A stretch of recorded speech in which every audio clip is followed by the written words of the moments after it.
Seigneur soit avec vous. Et avec votre esprit. Évangile de Jésus-Christ selon saint Jean. Gloire à toi, Seigneur. En ce temps-là, Jésus disait aux Juifs, « Si c'est moi qui me rends témoignage, mon témoignage n'est pas vrai. C'est un autre qui me rend témoignage, et je sais que le témoignage qu'il me rend est vrai.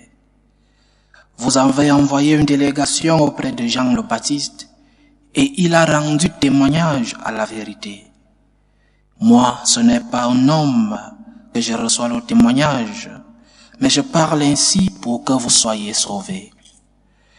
Jean était la lampe qui brûle et qui brille, et vous avez voulu vous réjouir un moment à sa lumière. Mais j'ai pour moi un témoignage plus grand que celui de Jean. Ce sont les œuvres que le Père m'a donné d'accomplir. Les œuvres même que je fais témoignent que le Père m'a envoyé. Et le Père qui m'a envoyé, lui, m'a rendu témoignage. Vous n'avez jamais entendu sa voix, vous n'avez jamais vu sa face, et vous ne laissez pas sa parole demeurer en vous, puisque vous ne croyez pas en celui que le Père a envoyé. Vous scrutez les Écritures parce que vous pensez y trouver la vie éternelle. Or, ce sont les Écritures qui me rendent témoignage, et vous ne voulez pas venir à moi pour avoir la vie.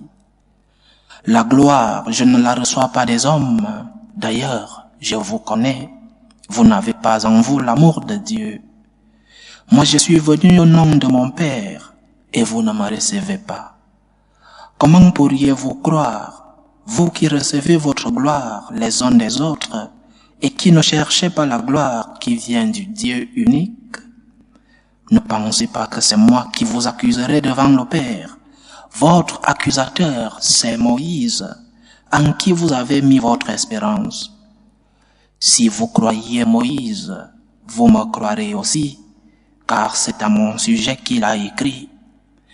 Mais si vous ne croyez pas ses écrits, comment croirez-vous mes paroles? Acclamons la parole de Dieu. Louange à toi, Seigneur Jésus. L'évangile de ce jeudi de la 4e semaine du temps de Carême contient une forte diatribe de Jésus avec une partie du peuple d'Israël. Cette partie qui ne voulait pas reconnaître Jésus comme le Messie attendu, l'envoyé de Dieu pour leur salut. Saint Jean rapporte cette diatribe de Jésus-Christ avec les Juifs. N'oubliez pas que dans le prologue du même Saint Jean, dans son évangile, il dit « Il est venu chez lui et les siens ne l'ont pas reçu. » Jean 1, 11. Jean chapitre 1, verset 11. Il est venu chez lui et les siens ne l'ont pas reçu. Donc, en ce moment, Jésus reproche à ce peuple de ne pas avoir reconnu les signes, de ne pas avoir accueilli les témoignages qu'ils avaient eus, qu'ils devaient reconnaître les signes de la présence du Christ, du Messie attendu. Et la question est de savoir quels sont ces signes, quels sont ces témoignages, quels sont les signes qui auraient dû faire reconnaître en Jésus le Messie. Si on lit attentivement ce chapitre 5 de l'évangile de Saint Jean, nous voyons que le Christ lui-même énumère 3 signes qui témoignent qu'il est l'envoyé de Dieu le Père. 3 signes. Le premier, qui vient justement à la fin de l'évangile, c'est Moïse, l'Ancien Testament. Si vous croyez Moïse, vous me croyez aussi, car c'est à mon sujet qu'il a écrit. C'est-à-dire que l'Ancien Testament, la lecture correcte de l'Ancien Testament nous conduit à Jésus-Christ. Tout ce qui est dans l'Ancien Testament, c'est une préfiguration, non seulement des événements, mais aussi de la personne de Jésus-Christ. Dans l'Ancien Testament, il y a une préfiguration, une allégorie, une sorte de typologie de Jésus. Jésus est le nouveau Moïse. Lire l'Ancien Testament non seulement en s'arrêtant sur la lettre, les paroles, mais aussi chercher la vie qui est le Christ dans l'Ancien Testament. Laisse-toi donc illuminer par l'Esprit en lisant l'Ancien Testament. Parce qu'il est facile de parler de Moïse, de parler des prophètes. Nous pouvons rester sur la parole, sur la lettre, et ne pas entrer dans l'esprit. L'esprit de l'Ancien Testament, c'est justement cette pédagogie divine qui nous conduit, qui nous mène à Jésus-Christ. Les Juifs n'avaient pas lu correctement l'Ancien Testament. Donc, le premier signe qui rend témoignage du Messie qu'est Jésus, c'est Moïse lui-même, l'Ancien Testament. Jésus est le nouveau Moïse. Moïse est la préfiguration de Jésus dans l'Ancien Testament. Le deuxième signe, un signe qui est le pont qui relie les deux testaments. Entre l'Ancien et le Nouveau Testament, il y a une transition. Et la transition, c'est Jean-Baptiste. Jean-Baptiste a révélé le Christ en public. Voici l'agneau de Dieu. Voici celui que vous attendiez. Cet agneau de Dieu dont parlait Isaïe 800 ans avant. Le voici devant vous. Voici l'agneau de Dieu. Un autre signe. Jean-Baptiste était considéré comme un grand prophète.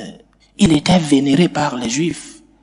Un prophète fidèle, austère, un homme saint. Mais cependant, cette révélation sur l'agneau de Dieu n'a pas été accueillie, n'a pas été acceptée. Deuxième signe. Premier signe, Ancien Testament, Moïse. Deuxième signe, le pont qui relie les deux testaments, Jean-Baptiste. Troisième signe, enfin, les œuvres, Jésus lui-même. Les œuvres que je fais, dit-il, rendent témoignage du Père qui m'a envoyé. Les œuvres de Jésus, la main de Jésus, les actes de Jésus, ces miracles rendent témoignage qu'il est l'envoyé de Dieu. Trois signes. Ancien Testament, Moïse. Le pont qui relie les deux testaments, Jean-Baptiste. Et Nouveau Testament, Jésus, ses œuvres. Des signes de Dieu dans ta vie, il y en a plein. La main de Dieu dans ta vie, tu peux la reconnaître. La présence de Dieu, l'action de Dieu, l'expérience de Dieu dans ta vie, tu peux la reconnaître, tu peux la toucher, tu peux la voir. Alors, veux-tu d'autres signes? Veux-tu d'autres preuves de l'amour de Dieu dans ta vie? Veux-tu que le Seigneur t'envoie un message sur WhatsApp pour te dire que c'est vraiment lui qui agit dans ta vie? Regarde-toi, entre dans toi. Fais un examen de conscience. Découvre en toi ta propre vie de chaque jour. La main du Seigneur. Un cœur reconnaissant. Un cœur plein de gratitude. C'est voir la main du Seigneur même dans les moments les plus difficiles, même dans les moments les plus sombres. Parce que Dieu agit. Parce que Dieu continue d'œuvrer dans notre vie. Hier, nous lisions l'évangile où Jésus disait, le Père continue d'agir et moi aussi j'agis.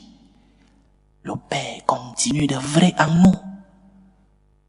N'as-tu pas encore vu la main de Dieu dans ta vie? N'as-tu pas encore découvert la présence de Dieu dans ta vie? Dis-lui merci. Merci Seigneur pour ta présence. Merci Seigneur parce que tu continues d'agir dans ma vie. Fais-moi la grâce.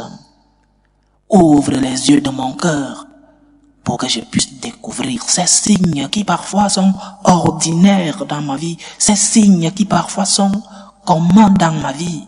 Fais-moi découvrir ta main dans mon quotidien. Fais-moi découvrir ta main dans mon cœur.